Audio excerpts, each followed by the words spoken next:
Ni umugabo ufite amateka ateye ubwoba, avuka mu buryo butandukanye n'ubw'abandi kuko yasamwe mu buryo buhambaye cyane. Ikindi ni umugabo mwahura ukamwemera akaguhindurira ubuzima. Ni umugabo ugera muri wowe ntagusige nk'uko wari uri. Ni umugabo ugera aho byanze bigakunda. Ni umugabo ugera aho byananiranye bigakunda. Afite amateka yihariye, nta muntu basa, nta n'uwo bahwanye.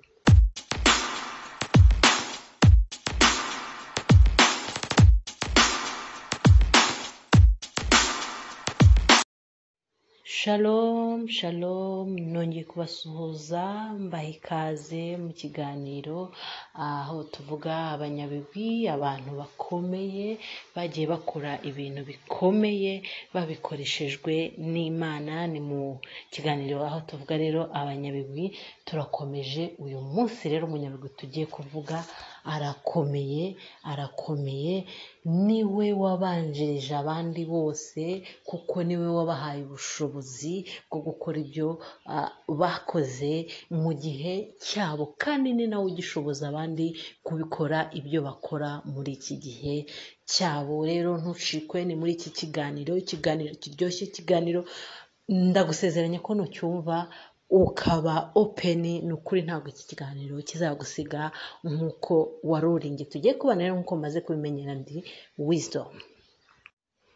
Ku ngoma y'umwami Herode wayoboraga Ubuyuda, hariho umugabo witwaga Zakariya wakomokaga mu mugabane wa Abiya. Yari yarashatse mu bakobwa ba Aroni uwitwaga Elizabeti. We n'umugore we rero bakaba bari ingumba, ariko kandi bakubaha Imana. Kandi ikindi bari bakuze rwose bashaje.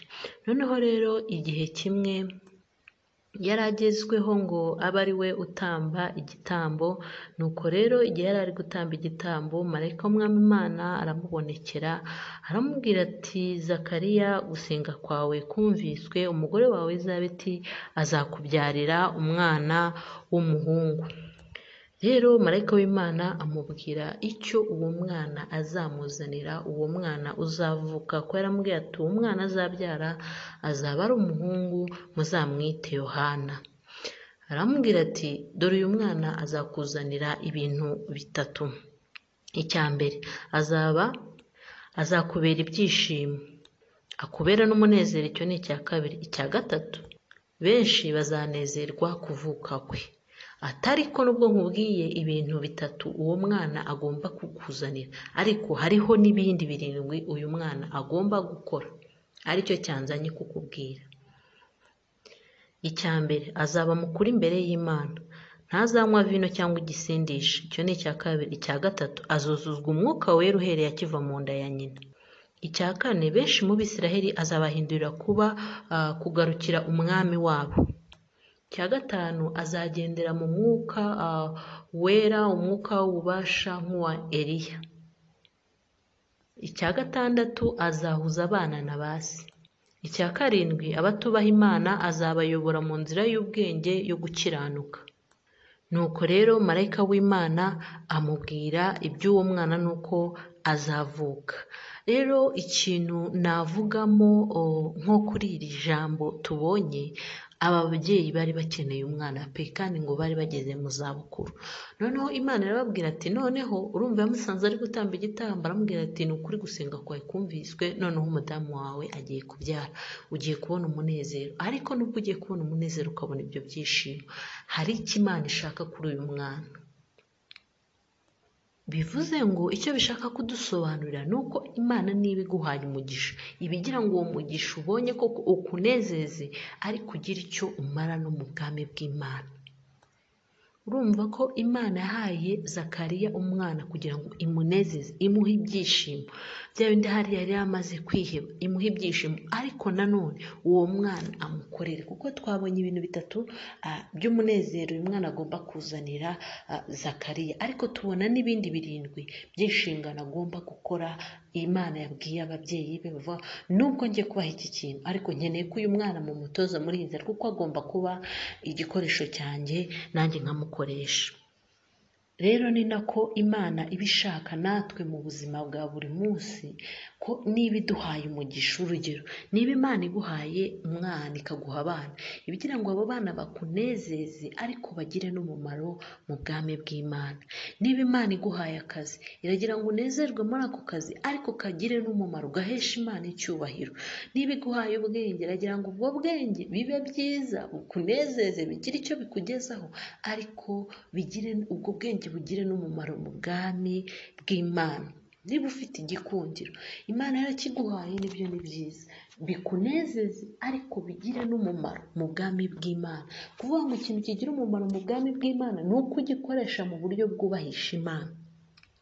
Niba yaraguhaye ubutunzi, iragira ngo ubinezererwemo koko ariko bugire n'umumaro mu bwami bw'Imana.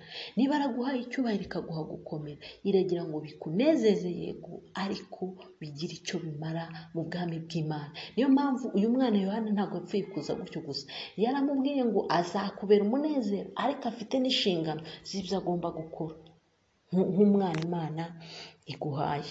Rero ni ukuri, reka umugisha wose Imana yaduhaye ujye ugira icyo umara mu bwami bw'Imana. Ibyo ni byo binezeza Imana, bikayikururira kongera kuguhereza, kuko izavuga ngo nabonye umuntu unezeza, iyo ngize icyo muha nawe agira icyama. Guha Imana nta kindi, ni ukuyiha imitima yacu, ni uko ibyo iduhaye tubinezerwamo kandi tukabikoresha tuyubahisha. Nuko rero Zakariya urumva yari ari imbere y'Imana, yumva ibyo marayika amubwiye, noneho agira gushidikanya, aravuga ngo ariko si ibyo ngibyo byo bizashoboka bite ko ndi umusaza? Rero kubera uko gushidikanya, marayika w'Imana aramubwira ngo guhera ubu nyine uragobwa ururimi kugeza igihe ubwo uzabibona bisohoreye n'amaso yawe. Marayika rero amusigaho arigendera. Nuko rero Elizabeti umugore waza gusama inda abihisha amezi 5. Nuko rero inda imaze kugira amezi 6, marayika w'Imana agenderera umwari witwaga Mariya wakomokaga i Galilaya mu mudugudu w'i Nazareti. Akaba yari yarasabwe n'umugabo witwaga Yosefu akaba yarakomokaga kwa Dawidi. Nuko rero marayika abwira Mariya ati dore uzasama inda, uzabyara umwana, uzamwite Yesu. Noneho rero marayika amusobanurira icyo uwo mwana uzavuka azaba aje gukora, icyo avuze. Nuko aramubwira ati icya mbere uyu mwana azaba mukuru, icya kabiri azitwa umwana w'isumba byose, bivuze ngo si umwana uwo ari we wese. Icya gatatu umwami Imana izamuha intebe ya sekuruza Dawidi. Kandi muribuka ko tuvuga ku munyabigwi Dawidi, ku muntu waba atarayumvise ariko umva ikiganiro wabanza ukumva uwo munyabigwi, noneho kugira ngo tugendere mu murongo umwe. Muribuka Dawidi ariho yarwanya intambara nyinshi, kandi muribuka ajya kujyaho ko Imana avuze ngo yabonye umuntu umutima we, yabonye umuntu umunezeza mu muryango wa Dawidi, mbonye uwo umutima wanjye wishimira mu muryango wa Yesayi. Uwo rero yari Dawidi ajyaho. Dawidi rero ngo ashaka kubakira Imana urusengero. Wamaze gushaka kumwubakira urusengero, Imana avuga ngo ntabwo ari wowe ahubwo umwana wawe niwe uzanyubakira urusengero, kuko ku ngoma ya Dawidi we yakoze ikintu cyitwa kurwana, yarwanya intambara nyinshi. Ariko noneho kuko yanejeje Imana yamubwira ngo ubwami bwe izabukomeza. Rero Imana isohoje isezerano yabwiye Dawidi ntakiriho, amaze gushira imyaka n'imyaka. Icyo bishaka kudusobanurira iri jambo ry'Imana, icyo bishatse kutubwira ni uko Imana ntikangwa n'ibihe. Kuba imyaka yari imaze gushira ari myinshi yarabibwiye Dawidi akaba atakiriho, ntibivuze ko irya sezerano ritazasohora. Kuba Dawidi atariho ntibibuza Imana gukora, kuba imyaka imaze kuba myinshi ntabwo bibuza Imana gukora. Nawe rero ntukangwe no kuvuga ngo ibyo Imana yakubwiye bimaze igihe kinini ntubibona ngo ahari byarahagaze. Kuba bimaze igihe kinini ntibizabuza Imana gukora, kuba bikomeye ntibizabuza Imana gukora, iyo yavuze ibinyuma y'ijambo ryayo ikarisohoza. Nuko marayika aramubwira ati icya 4 azima mu nzu ya Yakobo iteka ryose, icya 5 ubwami bwe ntibuzashira. Haleluya, Yesu we ushimwe. Nuko ngo Mariya byumve rero abaza marayika ati ibyo bizashoboka bite ko ntararyamana n'umugabo? Urumva muribuka marayika abonekera Zakariya uko yamubwiye. Zakariya aramubwira ati ariko se ibyo byashoboka bite, ngewe uko ndi umusaza urumva ibyo bizashoboka bite? Noneho uyu nawe aramubajije ngo none bizashoboka bite ko ntararyamana n'umugabo? Reka turebe itandukaniro riri hagati y'aba bantu, kuko urumva kuri Zakariya marayika byaramubajemo ngo kuko ushidikanyije kuva ubu uragoba ururimi. Ese koko na Mariya aragobwa ururimi cyangwa se aragira ikibi kimubaho kubera ko abajije ibyo bintu? Reka tubanze turebe itandukaniro riri hagati y'aba bantu. Zakariya yarasanzwe ari umutambyi w'Imana isumba byose, kandi urumva kuba ari umutambyi ni umuntu wajyaga ahagarara hagati y'Imana n'abantu akabavugira ku Mana. Bivuze ngo yahoraga yiyiza, bivuze ngo yajyaga abona imirimo y'Imana myinshi itangaje, bivuze ngo hari byinshi byamuciye imbere by'imirimo y'Imana yakoze. Noneho rero ibyo rero bigaragara imbere y'Imana ko habayeho gushidikanya ku muntu usanzwe abona imirimo y'Imana yikorera. Ibyo rero bimuzanira kugira gute? Kugubwa ururimi, kuko Imana yavuze ati noneho rero ceceka, kuko mbona kwizera kwawe nta kuko ukiriho, nta n'impamvu yo kuvuga ngo abantu bazajya bakohereza kuri njye ngo uze kubavugira, kuko n'ubundi nta ufite gushidikanya mu mutima wawe, nta kwizera kukirimo. Zakariya agira gute? abikiragira. Ariko Mariya we yari umuntu usanzwe wizera Imana, wubaha n'amategeko y'Imana.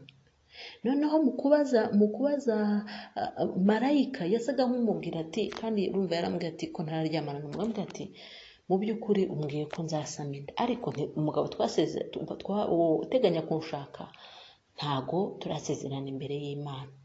Bivuze ngo sinemerewe kubyara uwo mwana, kandi naho yaba twaramaze kwemeranya ntago baradushyingira ku buryo bweruye bwo kubana, ku buryo twaryamana ngo tubyare umwana.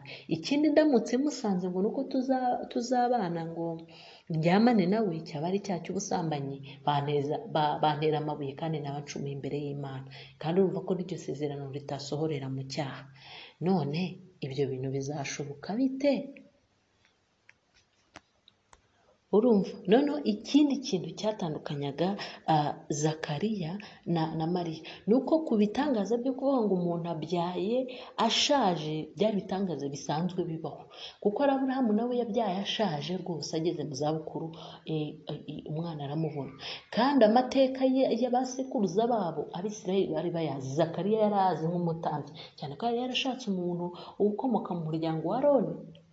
Aroni yari mwene wabo na Aburahamu. Rero Mariya we noneho rero ahantu batandukaniye ni uko cyari igitangaza cyabayeho bwa mbere n'ubwa nyuma. Nta muntu wari warigeze gusama ngo asamire mu muyaga, ntibyigize kubaho, nta hantu byari byumvikana, nta nubwo birongera kubaho. Urumva rero afite uburenganzira bwo kubasa. Nuko rero marayika abona ko koko nk'umwana mu mwuka afite byinshi byo gusobanuza, aramusobanurira, aramubwira ati rwose wigira ikibazo, umwuka w'Imana niwe wenyine uzagushoboza ibyo. Mariya nawe rero ngo abyumva, aravuga ati dore rero ndi umuja wa Nyagasani, wowe ibyo uvuze bigire gute? Bingirirweho. Nuko rero muri iyo minsi Mariya arahaguruka ajya gusura mwene wabo na Elizabeti wabaga mu mudugudu w'Iyudaya, ngo rero agereyo ngo bahoberane. Elizabeti ahishurirwa ko Mariya atwite umwami, arishima cyane, ashima Imana. Mariya rero nawe ashima Imana, aterura aya magambo agira ati umutima wanjye uhimbaza umwami Imana, n'ubugingo bwanjye bwishimiye Imana umukiza wanjye, kuko yabonye ubukene bw'umuja wayo, kandi uhereye none ab'ibihe byose bazanyita uhiriwe, kuko ushobora byose ankoreye ibikomeye, n'izina rye ryera. Imbabazi ze ziri ku bamwubaha, uko ibihe bihaye ibindi.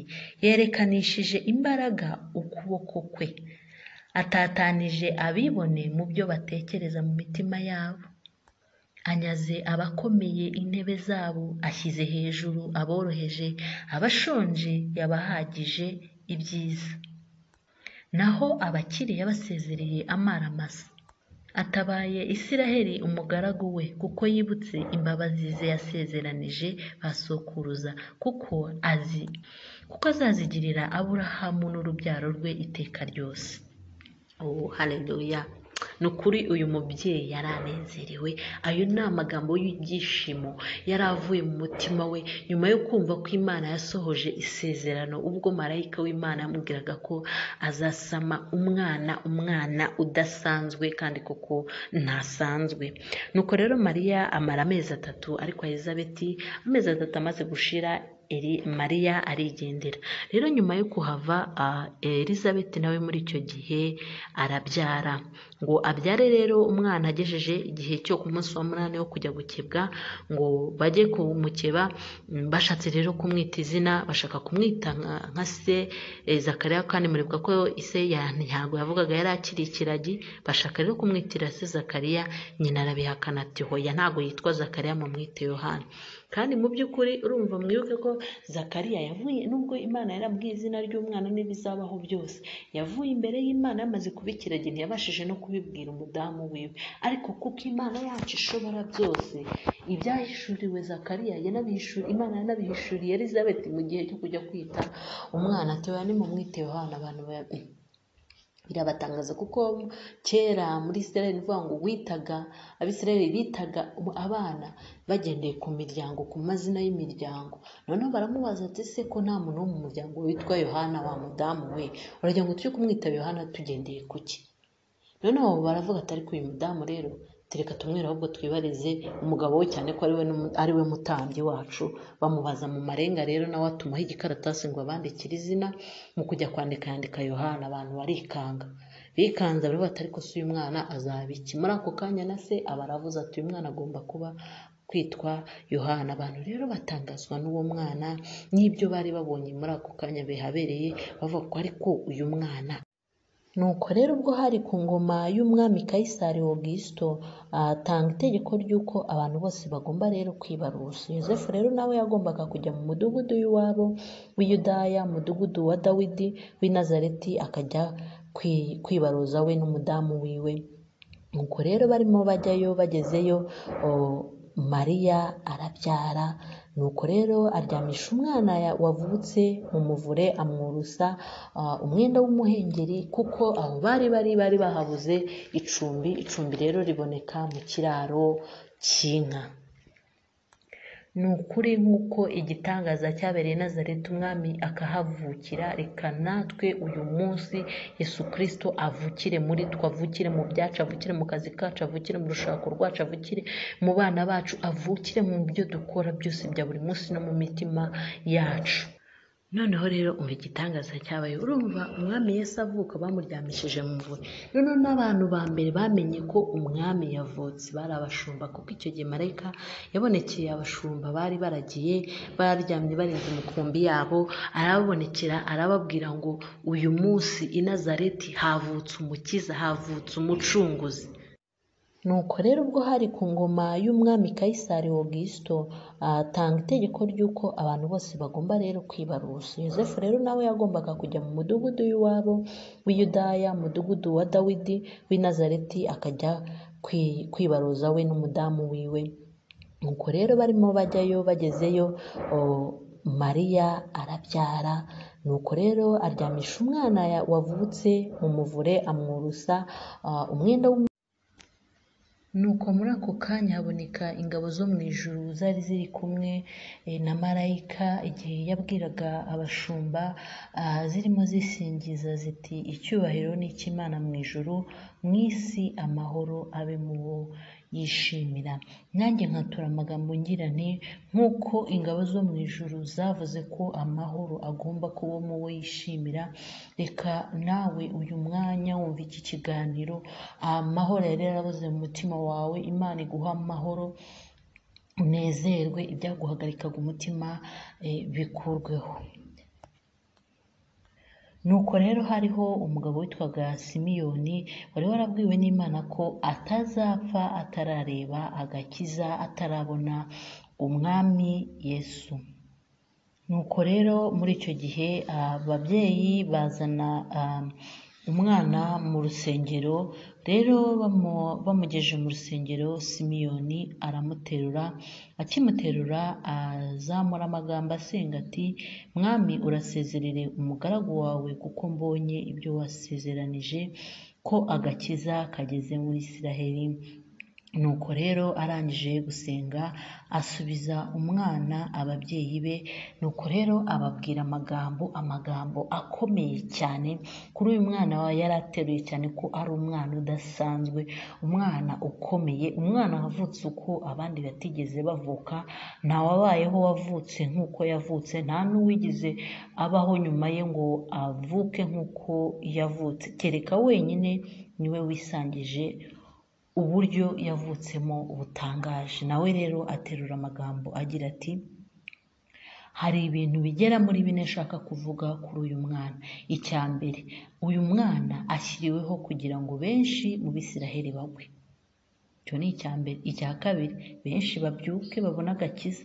Icya gatatu, abe ikimenyetso kigirwa impaka ngo ibyo abantu batekereza mu mitima yabo bizahishurwe. Icya kane, nawe wa mubyeyi we, inkota izagucumita mu mutima. Nuko amaze rero kubabwira ayo magambo, nuko Simiyoni arigendera.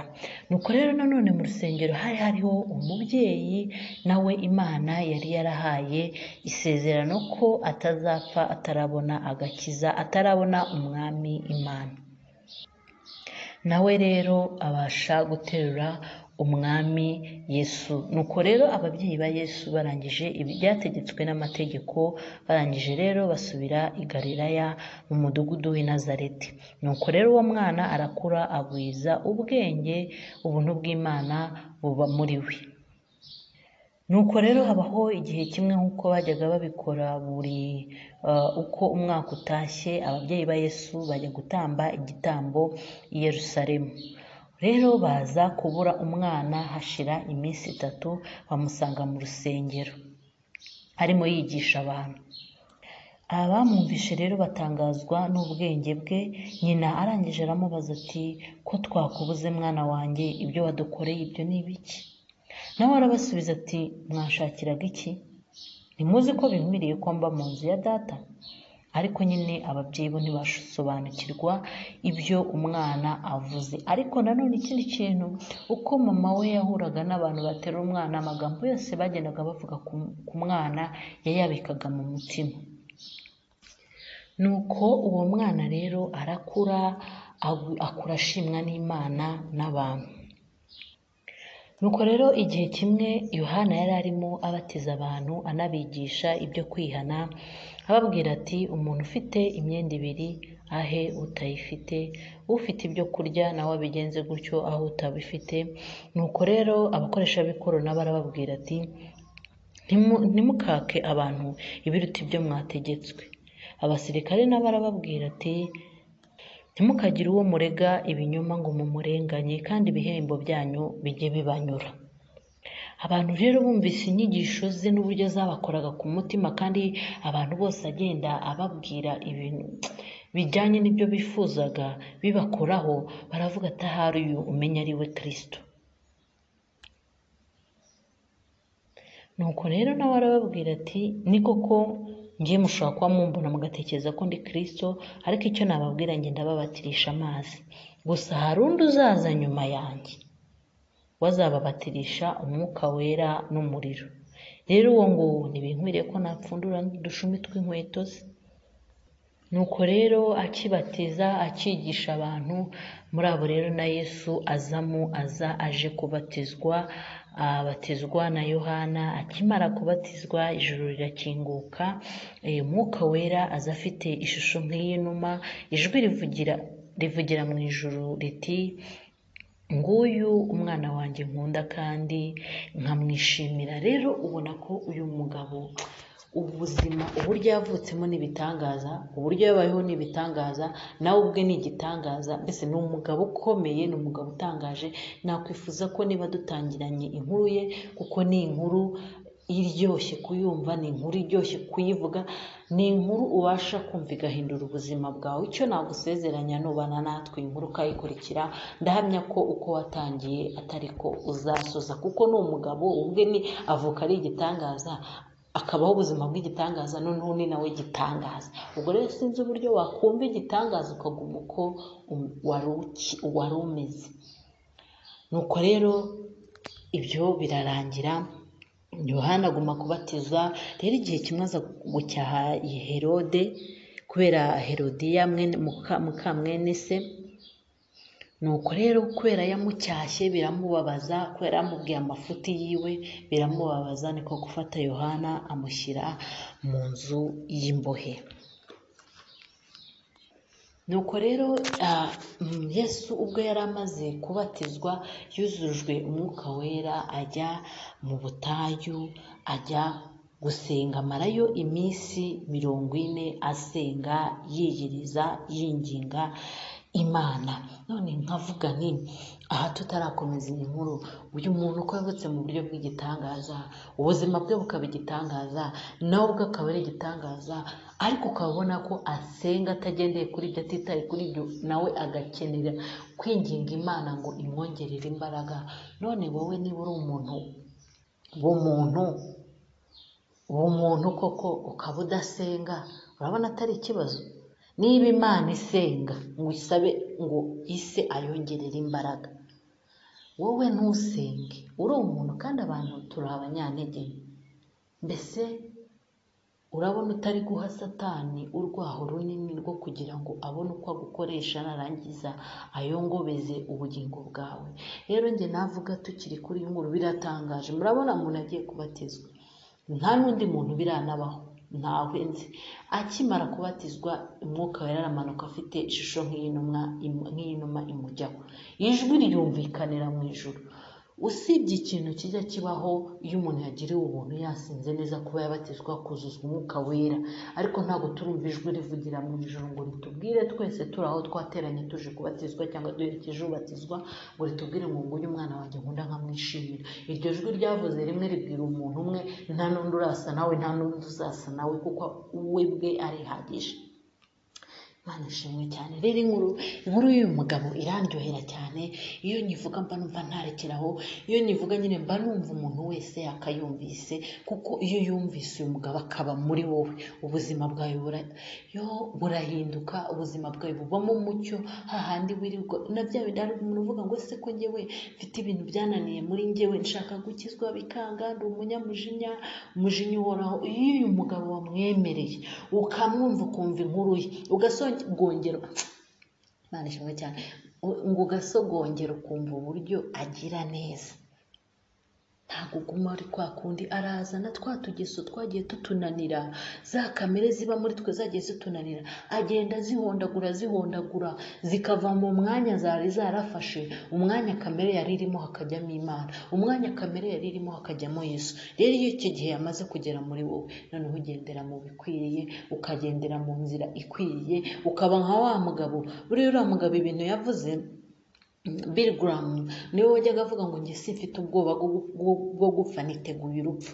Ati kubera ko ntari Billy Graham, ahubwo ngo kuko Kristo ibyaha byanjye yabijyanye ku musaraba. Ni ukuvuga ngo muri we Kristo yari yaramaze kuzura, kamere itakigaragara, ahubwo Kristo ari ugaragara muri we. Rero nanjye navuga nti muri aka kanya twumva iyi nkuru, reka za kamere zatunaniye, bya bindi byatunaniye, tubihe Kristo abimare muri twe, noneho twe dusigare tutakigaragara, Kristo ari ugaragara muri twe. Imana ibahe umugisha. Nuko rero uyu mukozi w'Imana, Imana igiye gusenga, nawe ari mu isi yari umukozi w'Imana. Nuko rero ajya gusenga, ngo amara iminsi 40 asenga yiyiriza. Rero umwanzi nawe aramugerageza. None rero niba umwanzi atinyuka guhangara umwana w'Imana, murumva kuri twe bitoroshye ko atugerageza. Rero niyo mpamvu dukenera amasengesho umunsi ku wundi. Niba ugiriwe amahirwe, hari ubwo umuntu avuga ati ngende mu kazi ntabwo mbona umwanya wo gusenga, ngo Imana ubu ubireba. Imana iyo ukomeje kwerekana ikintu, reka mvuge kuri aka kantu ntarakomeza iyi nkuru, ni ukuvuga ngo niba Imana iguhaye akazi ni umugisha, ariko ntabwo iguhaye akazi kugira ngo akazi kabe impamvu yo kugira ngo Imana ikubure, kuko nikubura akazi izakisubiza kugira ngo ikubone. Ni ukuvuga ngo rero niba ufite akazi byo birashoboka ko umuntu atabona umwanya, ariko naho muri ako kazi wahamagariramo Imana n'abantu bakamenya ko uri umukristo, ugahamagariramo Imana. Birashoboka wenda ufite n'akazi udashobora no kubona umwanya wo kwiherera ngo usenge, naho wicaye kuri iyo ntebe cyangwa se muri ibyo ubuterura bya buri kanya ugasengera mu mutima wawe ukinginga Imana, kandi iyo wanasengeye akazi kawe kagenda neza ku buryo ntawe mugirana ikibazo mu kazi. Imana ishimwe cyane. Ni naho rero tubasha gutsinda ibigeragezo umwanzi aduteza.